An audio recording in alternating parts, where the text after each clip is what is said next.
Hello everyone, how are you.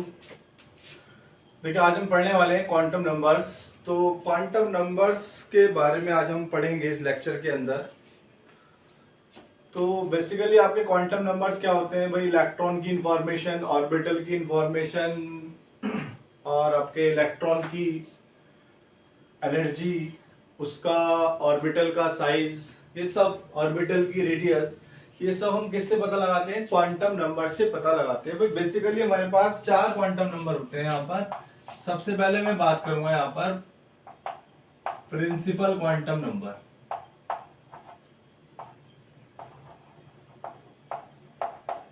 Quantum number भाई second है आपका यहाँ पर एजीमुथल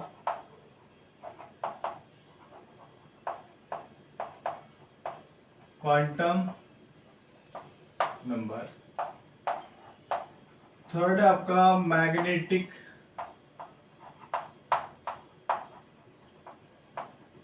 क्वांटम नंबर। और फोर्थ वन है आपका spin quantum number. Spin quantum, ठीक। तो आपको 4 क्वांटम नंबर यहाँ पर पढ़ने हैं। तो आपका जो फर्स्ट क्वांटम नंबर है, प्रिंसिपल क्वांटम नंबर, इसको हम डिनोट करते हैं स्मॉल एन से डिनोट करते हैं। इसको कैसे डिनोट करते हैं? स्मॉल एन से। जो आपका एजीमुथल क्वांटम नंबर है, इसको हम डिनोट करते हैं एल से, और इसको स्मॉल एम से, और इसको हम एस से डिनोट करते हैं, ठीक। अब वन बाय वन करके हम इनको क्या करेंगे? एक्सप्लेन करेंगे, ठीक है। तो फर्स्ट है आपका प्रिंसिपल क्वांटम नंबर।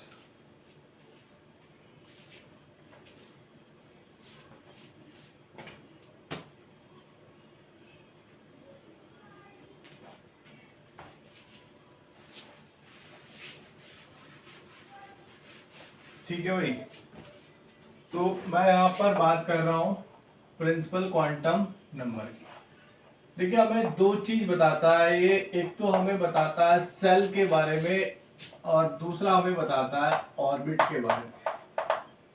किसके बारे में बताता है? सेल के बारे में। और किसके बारे में बताता है? ऑर्बिट के बारे में हमें बताता है आपका principal quantum number. This is denoted by small n, ठीक। तो आपका ये एटम है, मान लेते हैं ये आपका क्या है? एटम है। भाई बोर्स ने क्या बताया था आपको कि न्यूक्लियस के चारों ओर क्या होती है? सर्कुलर पाथ होते हैं, जिसको हम क्या कहते हैं? सेल्स कहते हैं। के, एल, एम और एन, ठीक। तो जो फर्स्ट सेल है उसके लिए हम क्या यूज कर रहे हैं भाई? Quantum number, principal quantum number use कर रहे हैं। तो जो आपकी जो फर्स्ट सेल है उसको हमने किससे रिप्रेजेंट किया? n इक्वल्स टू 1 से रिप्रेजेंट किया। सेकंड आपकी आपने किससे रिप्रेजेंट किया है? 2 से रिप्रेजेंट किया। थर्ड सेल 3 से, और फोर्थ सेल आपने किससे डिनोट किया? n equals to 4। तो n हमें क्या बता रहा है? यहाँ पर सेल्स के बारे में बता रहा है। फर्स्ट सेल है, सेकंड सेल है, थर्ड सेल है, फोर्थ सेल है। तो जो न्यूक्लियस के सबसे नियर वाली जो सेल है के, उसको हम क्या कहते हैं? फर्स्ट सेल कहते हैं। और उसको हम किससे डिनोट करते हैं? n इक्वल्स टू 1 से डिनोट करते हैं। भाई ये आपका न्यूक्लियस है। आपको आपने रदरफोर्ड में पढ़ा होगा, पढ़ा था ना। तो जो सेल है आपकी क्या होगी? के, एल, एम, एन, ओ, पी, इस तरह से आगे भी हो सकती है, ठीक। इसके लिए क्वांटम नंबर n 1 2 3 4 5 6, ठीक। दूसरा हमें प्रिंसिपल क्वांटम नंबर बताएगा हमें किसी भी सेल या ऑर्बिट की एनर्जी और रेडियस। एनर्जी और रेडियस तो आपने लिख देता हूं यहां पर, it defines the size and energy of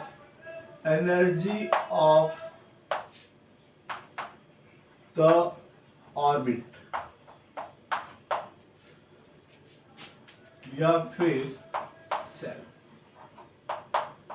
cell की ऑर्बिट या सेल की रेडियस, साइज की बात कर रहे हैं, साइज और एनर्जी की बात कर रहे हैं, तो हमें पता लगेगा किससे भाई, आपने बोर्स पढ़ा था, बोर्स में बताया था कि ऑर्बिट की जो रेडियस है r equals to 0.0529 into n square upon Z, n square upon Z किसमें थी, एंगस्ट्रॉम में थी,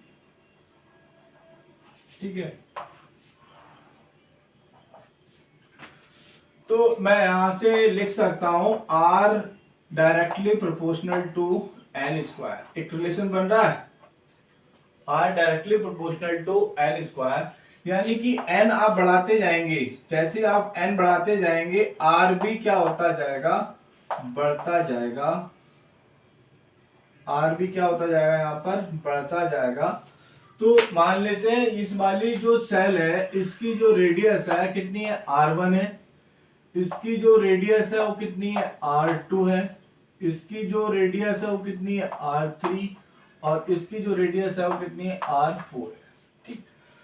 तो जो सबसे नियर वाला जो सेल है उसकी रेडियस क्या होगी, सबसे कम होगी, क्योंकि उसका जो n है वो क्या है, सबसे कम है। तो r1 less than r2 less than r3 less than r4, या लिख सकते हैं r4 greater than r3 greater than r2 greater than r1, ठीक है भाई। अब हम एनर्जी की बात करते हैं, तो एनर्जी के लिए फॉर्मूला क्या था, E equals to -13.6 into n square upon Z square, भाई यही फॉर्मूला था, किसमें था ये आपका, इलेक्ट्रॉन वोल्ट, सॉरी ये जेड स्क्वायर ऊपर होगा, Z square upon n square, electron volt per atom, electron volt per atom. तो यहां से भी एक रिलेशन हमें मिल रहा है, E -1 upon n square, E directly proportional to -1 upon n square, यानी कि आप यहां पर n की वैल्यू बढ़ा रहे हैं तो ऑब्वियसली E की वैल्यू भी क्या हो रही है, बढ़ रही है, यानी इलेक्ट्रॉन जो आपका मूव कर रहा है उसकी एनर्जी क्या हो जाएगी, जैसे यहाँ पर n की वैल्यू बढ़ेगी, quantum number, principal quantum number की वैल्यू बढ़ेगी, तो क्या होगा, एनर्जी भी इलेक्ट्रॉन की यहाँ पर क्या होगी, बढ़ेगी, ठीक। तो इस तरह से आप कैलकुलेट कर सकते हैं, नोट कीजिए जल्दी से।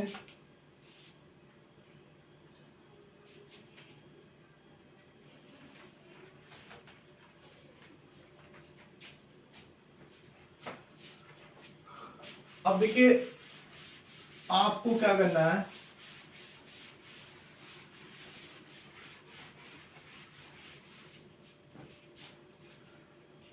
नंबर ऑफ सब सेल,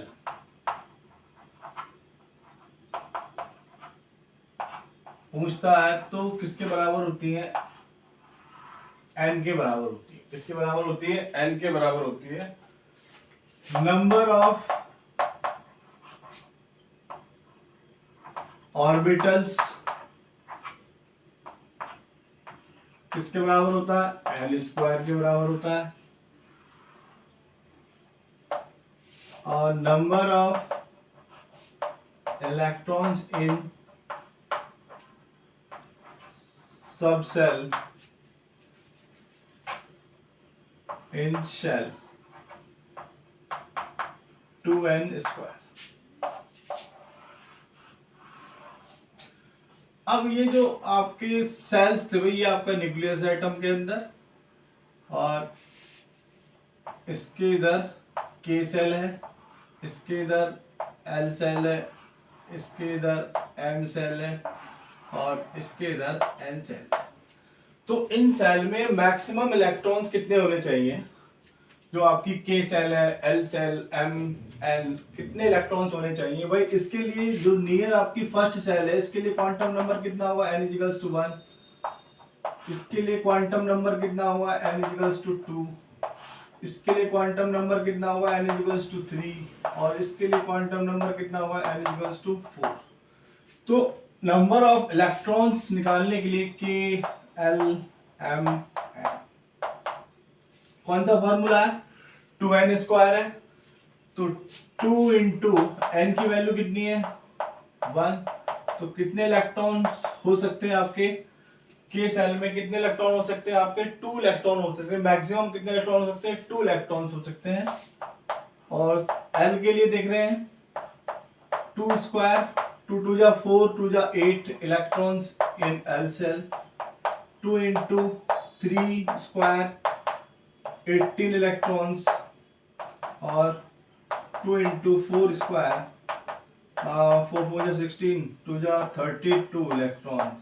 यानी कि इसमें कितने इलेक्ट्रॉन्स हो सकते हैं आपके? 2 इलेक्ट्रॉन्स हो सकते हैं। यहाँ कितने इलेक्ट्रॉन्स हो सकते हैं आपके? 8 इलेक्ट्रॉन्स हो सकते हैं। यहाँ कितने इलेक्ट्रॉन्स हो सकते हैं आपके? 18 इलेक्ट्रॉन। और यहाँ कितने होंगे आपके? 32 इलेक्ट्रॉन क्या होंगे आपके? मैक्सिमम होंगे। ठीक है, तो ये तो आपका इलेक्ट्रॉन्स निकालने का क्या था? आपका मेथड था। ठीक, तो इतनी बातों का हमें यहाँ से पता लगता है। तो आप जल्दी से नोट कर लीजिए, आगे हम डिस्कस करेंगे। और भी क्वांटम नंबर हमारे बचे हैं 3।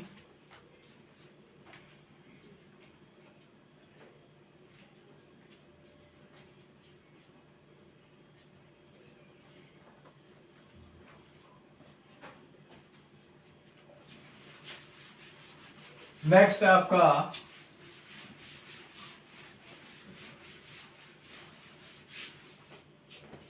Azimuthal quantum number.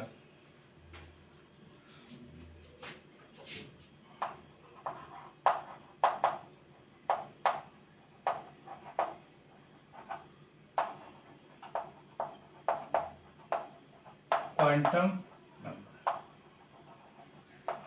जिससे हम किससे रिप्रेजेंट करते हैं?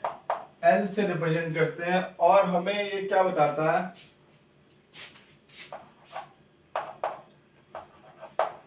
इट डिफाइन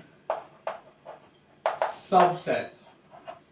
किसके बारे में बताता है? सब सेल, यानी कि जो सेल से जो छोटे हैं वो क्या कहलाएंगे? आपके सब सेल कहलाएंगे। जैसे कि S, P, D और M, ये सब आपकी क्या है भाई? सब सेल है। और दूसरी बात हमें पता लगती है ऑर्बिटल एंगुलर मोमेंटम। और हमें क्या पता चलता है? ऑर्बिटल एंगुलर मोमेंटम की वैल्यू हम इससे निकाल सकते हैं। ठीक, अब इसकी जो वैल्यू है, वैल्यूज -L से लेकर +L तक जो आपकी अज़ीमुथल क्वांटम नंबर है, इसकी वैल्यूज हम फाइंड करते हैं। ठीक, अब suppose if n equals to 1 है तो उसके लिए L क्या होता है? 0 होता है। अगर n बराबर 2 है तो L बराबर 0 और 1, यानी कि n बराबर 1 के लिए L की कितनी वैल्यूज होंगी? यहाँ पर केवल एक ही वैल्यू होगी, L इक्वल्स टू 0। अगर n बराबर 2 है तो उसके लिए L की कितनी वैल्यूज होंगी? L बराबर 0, L बराबर 1। अगर यहाँ पर n बराबर 3 होता है तो L बराबर 0, L बराबर 1, L बराबर 2। तो इस तरह से आप वैल्यूज निकाल सकते हैं। अब ये जो आपका L बराबर 0 है, हमें किस बात की इंफॉर्मेशन दे रहा है? S ऑर्बिटल की इंफॉर्मेशन दे रहा है कि यहाँ पर कौन सा ऑर्बिटल है? S ऑर्बिटल है। यहाँ भी कौन सा ऑर्बिटल है? S ऑर्बिटल है। L बराबर 1 का मतलब है आपका यहाँ पर कौन सा ऑर्बिटल है, p ऑर्बिटल है, s orbital, p orbital, p के बाद आपका आएगा d ऑर्बिटल। अगर n इजिकल्स टू 4 है, अगर n इजिकल्स टू क्या है आपका 4 है, तो l बराबर 0, l बराबर 1, l बराबर 2, l बराबर 3, यानी कि जो l की जो वैल्यूज होंगी आपकी कितनी होंगी, 4 वैल्यूज होंगी n इजिकल्स टू 4 के लिए। ठीक, ऑर्बिटल कौन सा होगा, s p d और, ठीक है। तो इसके लिए आपको याद रखना है जो सब सेल है वो आपकी क्या है, S P D और F। यहां पर वैल्यूज ऑफ L क्या होंगी, 0 1 2 3। ये आपको याद रखना है कि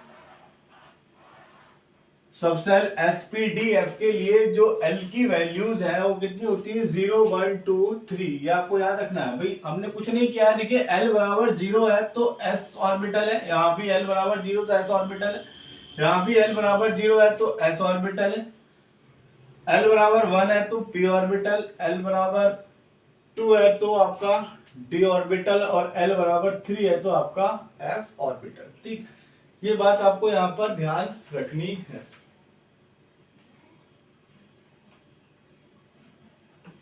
चलिए नोट कर रहे हैं आप लोग, जल्दी से नोट कीजिए।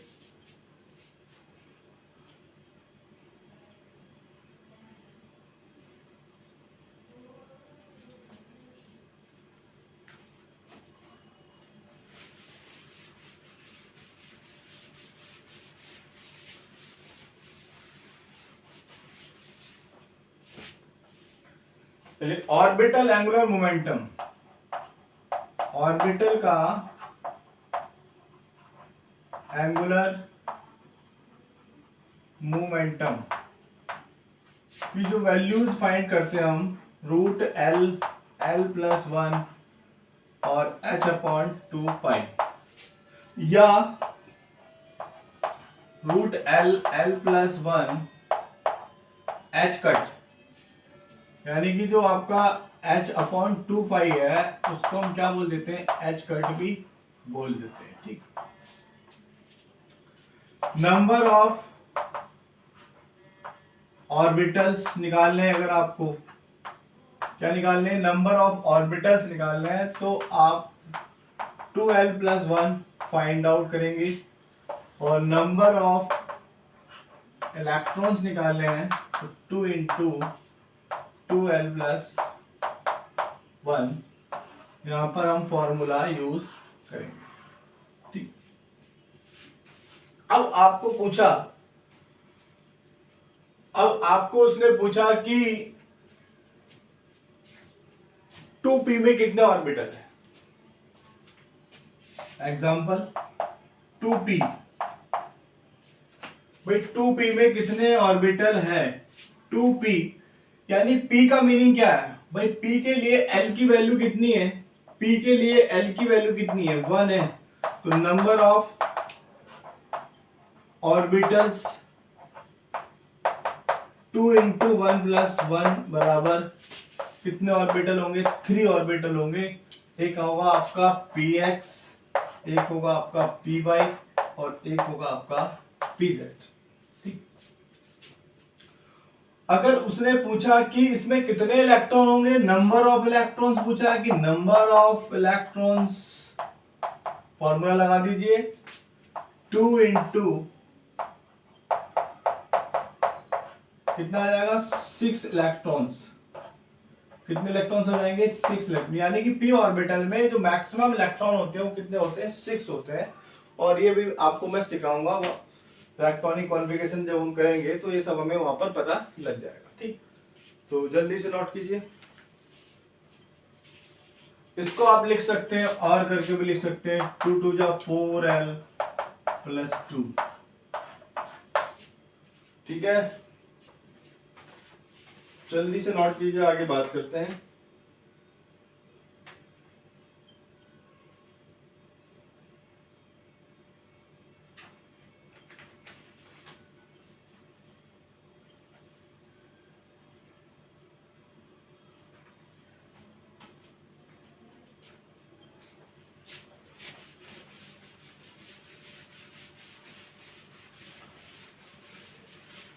चलिए एक क्वेश्चन और कर लेते हैं। Calculate orbital angular momentum for 2s orbital. क्या निकालना हमें? Orbital angular momentum. तो फॉर्मूला क्या है आपके पास? फॉर्मूला भी आपको याद होना चाहिए, l+1 h/2 पाई। तो s के लिए l की वैल्यू कितनी है भाई? मैंने आपको भी बताया था, s के लिए l की वैल्यू कितनी होती है? 0 होती है। कितनी होती है आपकी? 0 होती है। तो ऑर्बिटल एंगुलर मोमेंटम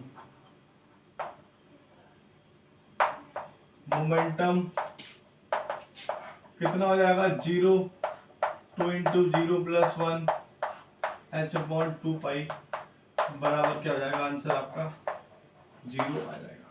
ठीक, तो इस तरह से आप एंगुलर मोमेंटम भी निकाल सकते हैं। ठीक है, आपको क्या करना है? आपको ये वैल्यूज याद रखनी है, SPDF, वैल्यू ऑफ L 0, 1, 2, 3। ठीक है, ये आपको याद रखना है। ठीक है, तो हमने कुछ नहीं किया है। L के लिए क्या S की वैल्यू आपकी कितनी थी? S के लिए L की वैल्यू कितनी थी? 0 थी। हमने क्या किया? इसमें 0 लगा दिया, L बराबर 0 पुट किया, तो आपको एंगुलर मोमेंटम यहाँ पर फाइंड आउट हो गया। चलिए नोट कीजिए, आगे बात करते हैं।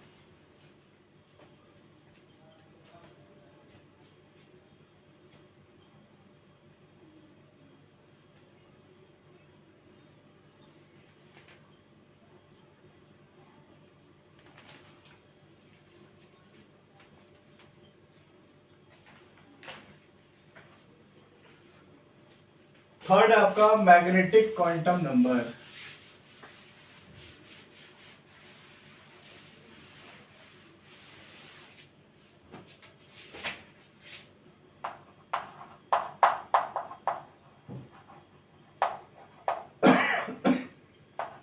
Magnetic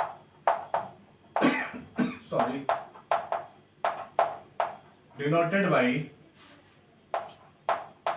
small m।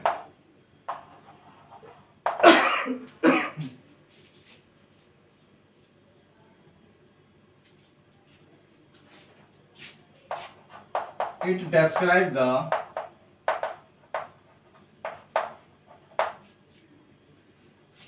shape and orientation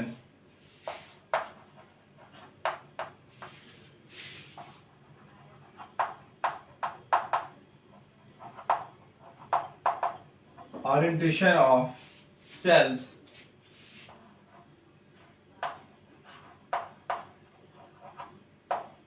with set of coordinates x, y, z। ठीक है, तो वैल्यू ऑफ m -L से +L।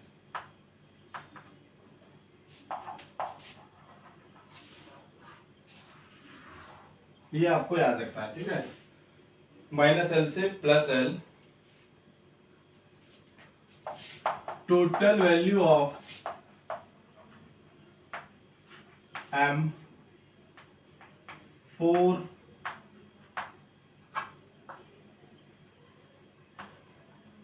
NeL 2L + 1।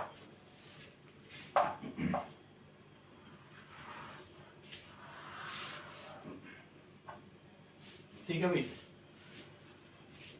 चलिए अगर n बराबर 1 दिया है, इफ n = 1, इफ क्या दिया आपको? n = 1 दिया है, तो L की वैल्यू क्या होगी उसके लिए? 0 होगी और यहाँ पर m की वैल्यू भी क्या होगी आपकी 0 होगी। ठीक, अगर n बराबर 2 दिया है तो l क्या होगा आपका, एक तो 0 होगा और एक क्या होगा 1। यहाँ m बराबर क्या होगा 0 और यहाँ m बराबर क्या होगा -1 0 +1, -1 0 +1।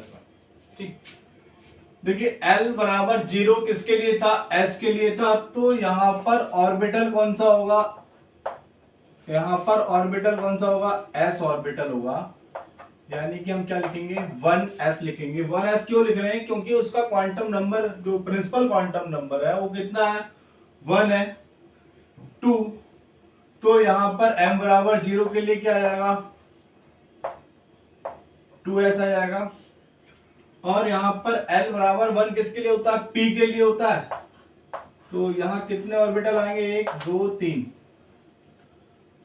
एक होगा -1 0 +1, एक होगा आपका 2px,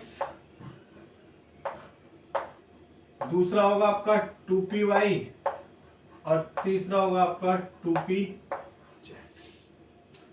यानी कि n बराबर 2 के लिए आपके पास कितने वैल्यूज होंगी m की, एक तो l बराबर 0 के लिए यहाँ पर कितना m बराबर 0, तो इट मीन्स ये कौन सा ऑर्बिटल हो गया आपका s ऑर्बिटल।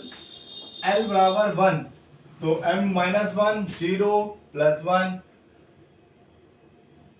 2px 2py और 2pz। ठीक, अगर n बराबर 3 है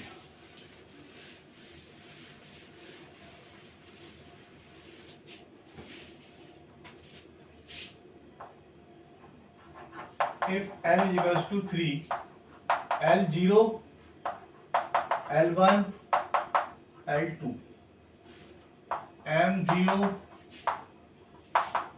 -1 0 +1 -2 -1 0 +1 +2। यहाँ कौन सा ऑर्बिटल हो गया आपका 3s 3px 3py 3pz। तो यहाँ हो गया आपका -1 0 +1। ये देखेंगे आप d ऑर्बिटल हो गया 1 2 3 1 2 3 4, एक और बना लीजिए 5 वैल्यूज है ना 1 2 3 4 5, -2 -1 0 +1 +2। ठीक है, तो ये होगा आपका dxy, ये होगा dxz dz² dyz dx² -y²। तो यहाँ पर कितने ऑर्बिटल है आपके 5 ऑर्बिटल है भाई। यहाँ पर आपका 1 ऑर्बिटल है, यहाँ पर आपका 3 ऑर्बिटल है, यहाँ पर आपके 5 ऑर्बिटल हैं। ठीक, तो इस तरह से आपको ऑर्बिटल फाइंड आउट करने हैं।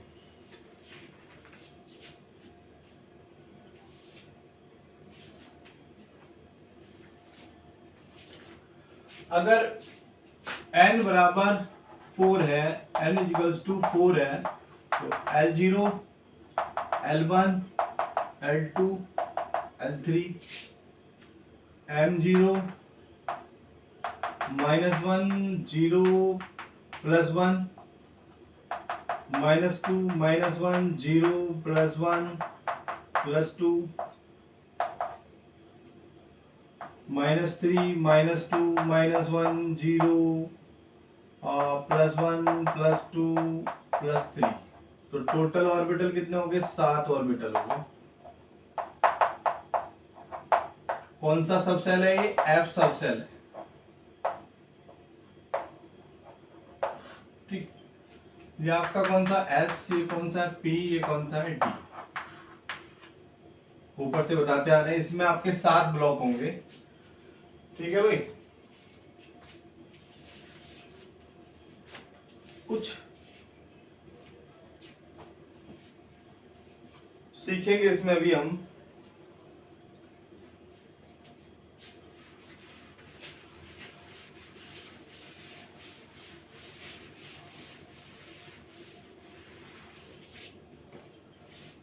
देखिए सब cell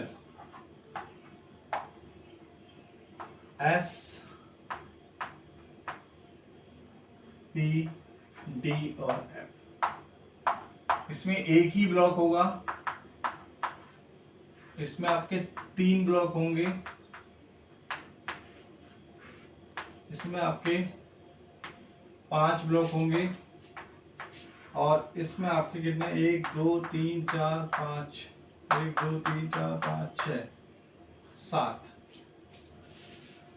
maximum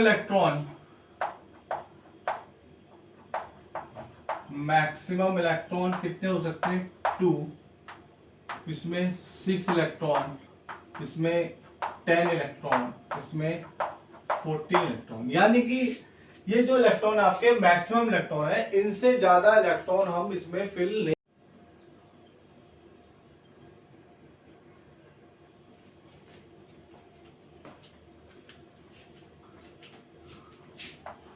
number of electrons in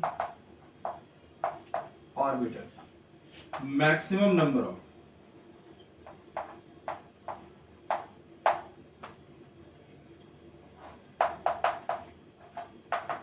क्या फॉर्मूला बताया था 2 2l प्लस। अब ये भी आप ध्यान रख लो, जो आपकी सब सेल है एस पी डी एफ, और एल की वैल्यू 0 1 2 3। तो मान लिया मुझे एस के लिए निकालना है इलेक्ट्रॉन्स इन एस ऑर्बिटल या एस सबसेल। तो एस के लिए एल की वैल्यू कितनी है भाई, एस के लिए एल की वैल्यू कितनी है आपकी 0 है, तो 2 इंटू 0 प्लस 1 बराबर कितने इलेक्ट्रॉन आ गए 2 इलेक्ट्रॉन आ गए। Electrons in P orbital, P orbital के लिए एल की वैल्यू कितनी है 1, एल बराबर 1 रख दीजिए, 2 इंटू 1 प्लस 1 बराबर कितने आ गए 6 इलेक्ट्रॉन, 6 इलेक्ट्रॉन है, यहाँ 2 इलेक्ट्रॉन है। अब देखिए electrons in D orbital, electrons in D orbital, तो डी ऑर्बिटल के लिए एल की वैल्यू कितनी है 2 है, तो यहाँ एल की वैल्यू कितनी होगी आपकी 2 होगी। तो फॉर्मूले में रख दीजिए 2 इंटू 2 प्लस 1, 2 दूनी 4 1 5 दूनी 10, ठीक। इलेक्ट्रॉन्स इन एफ ऑर्बिटल, तो कितना हो जाएगा भाई, एफ के लिए वैल्यू कितनी है 3 है, तो एल बराबर कितना है आपका 3 है, तो 2 इंटू 3 प्लस 1 बराबर 2 3 जा 1 6 प्लस 1 7 2 जा 14 इलेक्ट्रॉन्स, ठीक है।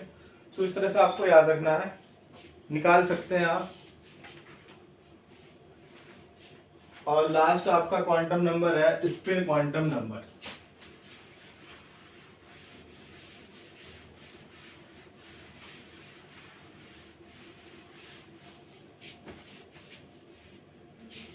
Fourth one spin quantum, S से डिनोट करेंगे। देखिए रोटेशन दिखाएगा हमें, स्पिन क्वांटम नंबर में क्या दिखाएगा, रोटेशन दिखाएगा कि आपका जो इलेक्ट्रॉन है वो रोटेट कर रहा है, किस डायरेक्शन में रोटेट कर रहा है, प्लस एंटी क्लॉक में जा रहा है या फिर क्लॉकवाइज।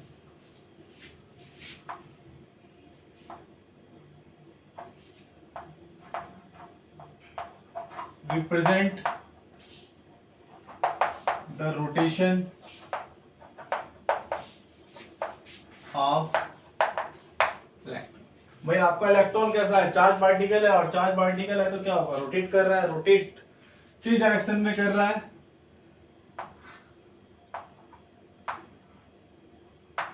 ये आपका क्लॉकवाइज, और इस तरह से आपका एंटी क्लॉकवाइज। एंटी क्लॉकवाइज में अगर है तो स्पिन क्या होगा आपका, सॉरी क्लॉक में है तो स्पिन क्या होगा आपका, प्लस हाफ होगा, और एंटी क्लॉक में है तो यहाँ पर स्पिन क्या होगा आपका, माइनस हाफ होगा। ठीक है, तो representation of electron in orbital, suppose that ये आपका एस ऑर्बिटल है, तो एस ऑर्बिटल में जो आपका स्पिन होगा इलेक्ट्रॉन का, एक आपका एंटी क्लॉक में होगा, एक भाई दो इलेक्ट्रॉन है, कितने इलेक्ट्रॉन आपके, 2 इलेक्ट्रॉन्स हैं।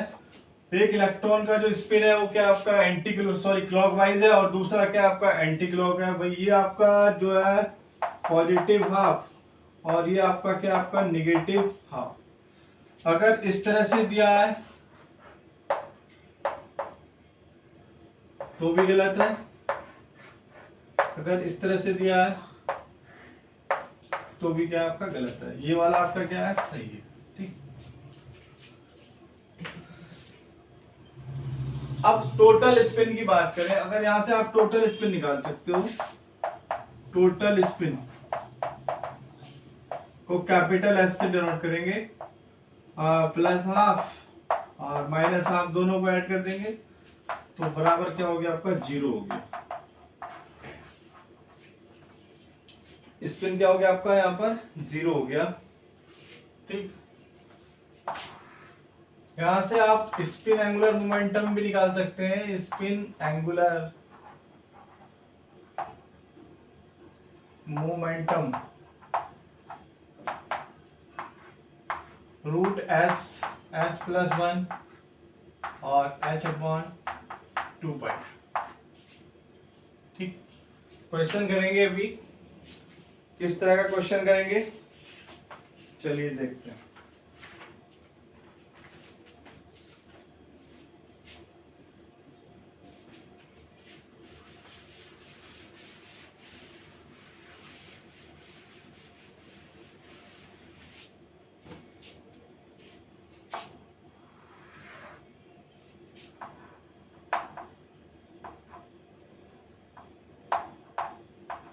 Calculate spin angular momentum for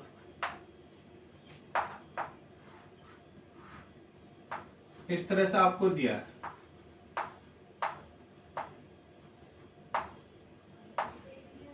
ठीक है,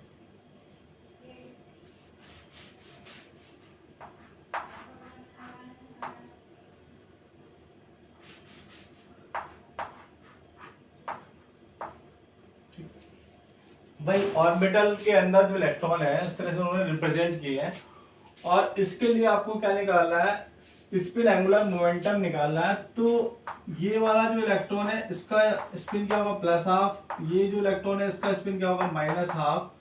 तो टोटल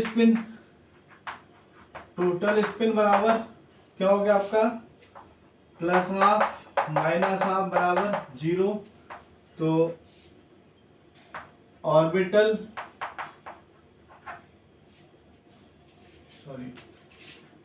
स्पिन एंगुलर मोमेंटम, तो स्पिन की वैल्यू, भाई ये स्पिन आपका टोटल स्पिन क्या है आपका 0 है, तो रख दीजिए 0, 2 इंटू 0 प्लस 1 h/2 पाई। तो स्पिन एंगुलर मोमेंटम क्या आ जाएगा आपका, जीरो आ जाएगा। अगर इस तरह से दिया है क्वेश्चन, इस तरह से दिया है,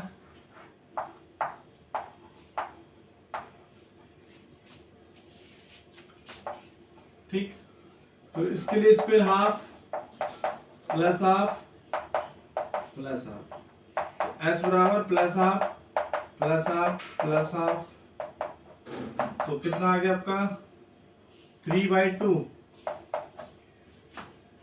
तो टोटल स्पिन निकाल दीजिए, spin angular momentum, spin angular momentum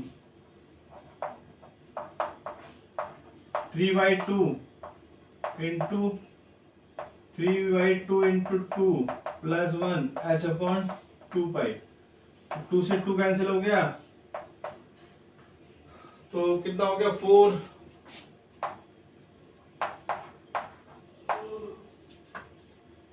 3/2 into 4 h upon 2 पाई 6 हो जाएगा, √6 h अपॉन 2 पाई। ठीक है, इस तरह से आप निकाल लेंगे। ठीक,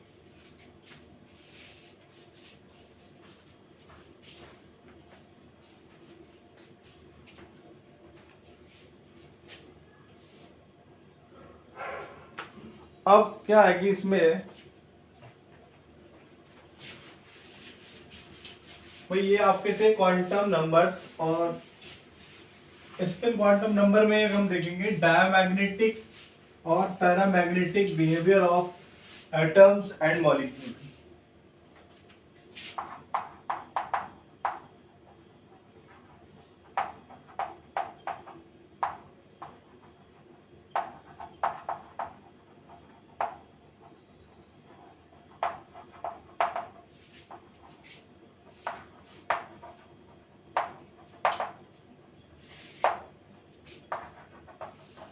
of atoms and molecule। देखिए, सबसे पहले मैं बात करूंगा यहाँ पर डायामैग्नेटिक।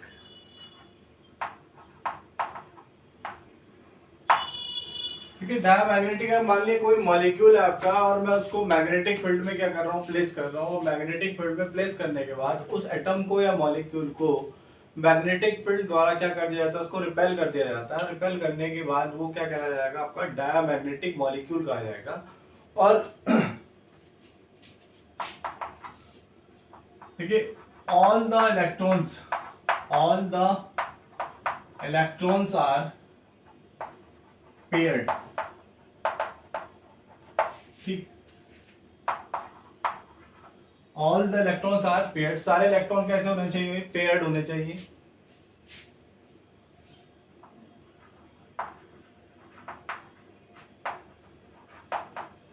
वीकली रिपेल्ड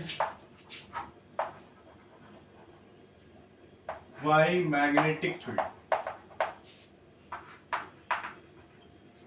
ठीक, और मैग्नेटिक मोमेंट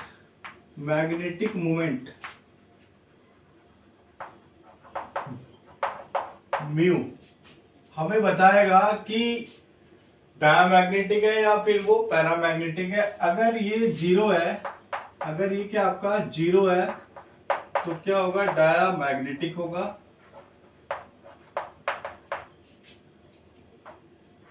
अगर ये नॉट इक्वल्स टू जीरो है, तो क्या होगा आपका, पैरामैग्नेटिक होगा। Nu equals to √n+2 Bm Bohr magnetron is the unit of magnetic moment. ठीक, तो अगर डायमैग्नेटिक मोमेंट, अगर मैग्नेटिक मोमेंट जीरो है तो डायमैग्नेटिक, अगर नॉट इक्वल्स टू जीरो है तो क्या आपका पैरामैग्नेटिक है। ठीक, डिपेंड किस पे कर रहा है, depends on number of unpaired electrons, unpaired n। तो n है यहां पर वेयर n बराबर नंबर ऑफ अनपेयर्ड इलेक्ट्रॉन्स। ठीक है भाई, ध्यान देना, ये बहुत इंपॉर्टेंट है और यहाँ से क्वेश्चंस कभी कभी आ जाते हैं। तो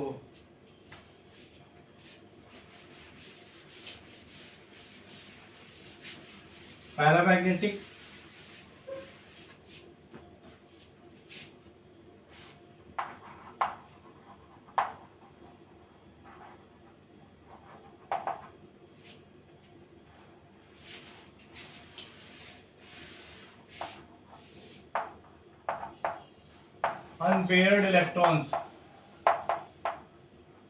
unpaired electrons are present। और क्या होगा आपका, वीकली अट्रैक्टेड होगा,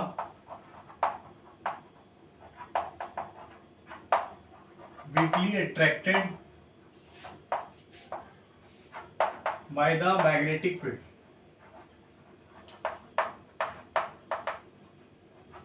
ठीक भाई, ऐसा समझो कि यार ये मैग्नेटिक फील्ड है, एक मैग्नेटिक फील्ड है और उसमें आप इस चौक को डाल रहे हो। एक मैग्नेटिक फील्ड है, अगर उस फील्ड के पास इस चौक को ले जा रहे हो, अगर ये चौक अगर मैग्नेटिक फील्ड से रिपेल हो रहा है तो क्या है, डायमैग्नेटिक है। अगर ये अट्रैक्ट हो रहा है तो क्या है, पैरामैग्नेटिक है। पर डिपेंड किस पे कर रहा है, नंबर ऑफ अनपेयर्ड इलेक्ट्रॉन्स पर। भाई अनपेयर्ड इलेक्ट्रॉन्स अगर आपके हैं तो क्या होगा, पैरामैग्नेटिक होगा। अगर अनपेयर्ड इलेक्ट्रॉन्स आपके जीरो है तो क्या होगा, वो डायमैग्नेटिक होगा। ठीक, तो मैग्नेटिक मोमेंट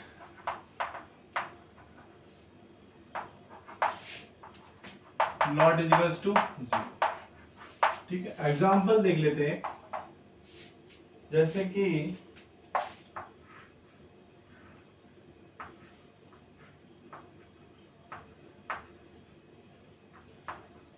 ये भाई, ये आपका p ऑर्बिटल है और p ऑर्बिटल में इलेक्ट्रॉन्स का डिस्ट्रीब्यूशन दिया है कि इसमें आपके 4 इलेक्ट्रॉन है और एक ऑर्बिटल में 2 इलेक्ट्रॉन है और एक ऑर्बिटल में एक इलेक्ट्रॉन है। तो यहाँ पर अनपेयर्ड इलेक्ट्रॉन कितने हैं भाई, ये सारे पेयर्ड हैं, तो अनपेयर्ड इलेक्ट्रॉन कितने हैं भाई, अनपेयर्ड इलेक्ट्रॉन कितने हैं, अनपेयर्ड, तो म्यू निकाल लीजिए, n+2 फॉर्मूला 2 2 + 2 2 2 जा 4 2 जा 8 यानी कि √8 बोर मैग्नेट्रॉन। तो आपका ये क्या हो गया, पैरामैग्नेटिक हुआ ना, पैरामैग्नेटिक। अगर ऐसा कुछ दिया है,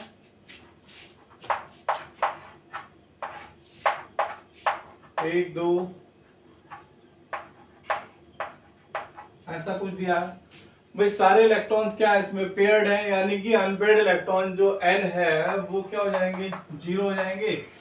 तो म्यू इक्वल्स टू, आप जानते हैं n+2, म्यू इक्वल्स टू 0 0 + 2, तो म्यू इक्वल्स टू क्या हो जाएगा, 0।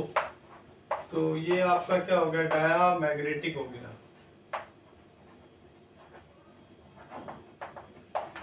तो इस तरह से आपको क्वेश्चन सॉल्व करने हैं। ठीक, तो उम्मीद करता हूं कि आपको समझ में आया होगा। कुछ क्वेश्चंस मैं कल करवाऊंगा इस पर, तो फिलहाल आप इतना ही पढ़ लीजिए आज। तो वीडियो को आप सब्सक्राइब करना ना भूलें। ठीक है, तो आज की क्लास के लिए इतना ही है। Thank you so much.